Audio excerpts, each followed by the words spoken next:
Hi friends, this is DP and you are watching MP study point. दोस्तों, दुनिया भर में स्वर कोकिला के नाम से जाने जाने वाली भारतीय गायकार लता मंगेशकर जी का निधन हो चुका है। तो दोस्तों, सबसे पहले तो मैं लता मंगेशकर जी को भावपूर्ण श्रद्धांजलि देता हूं और उसके बाद हम अपनी चर्चा को आगे बढ़ाते हैं। तो दोस्तों, मैं आपको बता दूं कि लता मंगेशकर जी ने बहुत से नेपाली गाने गाए हैं और उनके द्वारा गाए गए नेपाली गाने काफ़ी हिट रहे हैं। लेकिन दोस्तों, उन्होंने नेपाली गानों को लेकर एक बहुत ही बड़ी बात कही है, या फिर हम कह सकते हैं कि नेपाली गानों को लेकर और नेपाल को लेकर ये लता मंगेशकर जी की अंतिम इच्छा थी।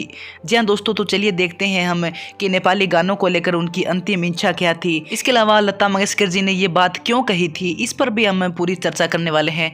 तो आप वीडियो के अंत तक बने रहें। तो दोस्तों, सबसे पहले तो मैं आपको बता दूं कि स्वर कोकिला के नाम से दुनिया भर में प्रसिद्ध भारतीय गायकार लता मंगेशकर जी का निधन हो चुका है। और दोस्तों, लता मंगेशकर जी भारत की एक ऐसी गायिका थी जिन्हें भारत और नेपाल के अलावा दुनिया के कई देशों में पसंद किया जाता था। उनकी आवाज के लोग दीवाने थे। इसके अलावा दोस्तों, लता मंगेशकर जी को उनकी गायकी के कारण काफी अवार्ड भी मिले हैं, वो भी मैं आपको बता देता हूं। तो दोस्तों, मैं आपको बता दूं कि लता मंगेशकर जी को 1969 में पद्म भूषण से सम्मानित किया गया था। इसके अलावा 1999 में उन्हें पद्म विभूषण से सम्मानित किया गया था। इसके अलावा दोस्तों, अगर हम बात करें तो 1994 में उन्हें film fair life time achievement award से सम्मानित किया गया था। इसके अलावा 2001 में उन्हें भारत रत्न से भी सम्मानित किया गया था। इसके अलावा भी दोस्तों, लता मंगेशकर जी को बहुत से बड़े बड़े अवार्ड मिले हैं। इसके अलावा दोस्तों, अगर हम बात करें नेपाल के बारे में तो दोस्तों, नेपाल के लोग भी लता मंगेशकर जी की आवाज़ के बहुत ही ज़्यादा दीवाने थे और लता मंगेशकर जी ने काफ़ी नेपाली गानों को अपनी आवाज़ दी है। और लता मंगेशकर जी ने जो नेपाली गाने गाए हैं वो बहुत ही ज़्यादा हिट रहे हैं। और दोस्तों, लता मंगेशकर जी के गाए हुए नेपाली गाने जिनमें से जुन मातो मेरो, बंजून जेली लाई, आकाश माती मीरे, ये कुछ उनके ऐसे गाने हैं जो नेपाली श्रोताओं और दर्शकों के बीच में आज भी बहुत ही ज़्यादा लोकप्रिय बने हुए हैं। और दोस्तों, लता मंगेशकर जी ने हिंदी और नेपाली ही नहीं बल्कि दुनिया की 36 भाषाओं में 50,000 से अधिक गाने गाए हैं।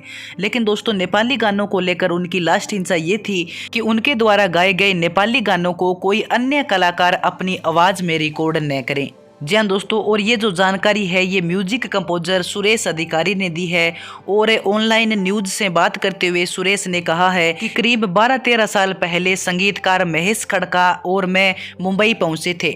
महेश जी लता जी की बहन उषा मंगेशकर की आवाज में गाना रिकॉर्ड करने की तैयारी कर रहे थे। लता जी भी उसी स्टूडियो में बैठी थी। सुरेश जी ने कहा है कि उन्होंने उस समय लता के साथ नेपाली गाने और संगीत के बारे में बात की थी और उन्होंने कहा है कि लता और उषा ने उनके द्वारा गाए गए एक नेपाली गीत के रीमेक पर असंतोष व्यक्त किया था। और उसके बाद सुरेश जी बताते हैं कि लता मंगेशकर और उनकी बहन उषा मंगेशकर ने हमसे कहा था कि जब नए गायकार फिर से अपने गाने गाएंगे तो ये उनके लिए जीने मरने जैसा होगा। और उनकी बात पर सुरेश जी चौंक गए थे। और वो बताते हैं कि लता मंगेशकर नहीं चाहती थी कि उनका नेपाली गाना दूसरी आवाज में कोई और कलाकार रिकॉर्ड करें। जी हाँ दोस्तों, नेपाली गानों को लेकर लता मंगेशकर जी की लास्ट इच्छा यही थी कि उनके द्वारा जो भी जितने भी नेपाली गाने गाए गए हैं उनकी फिर से रिकॉर्डिंग न हो और कोई दूसरा कलाकार उनके गानों को रिकॉर्ड न करें। और दोस्तों, अब कोकिल आवाज की धनी लता मंगेशकर जी का निधन हो गया है। और दोस्तों, मेरी ऐसी पूरी उम्मीद है कि नेपाल के जितने भी गायकार हैं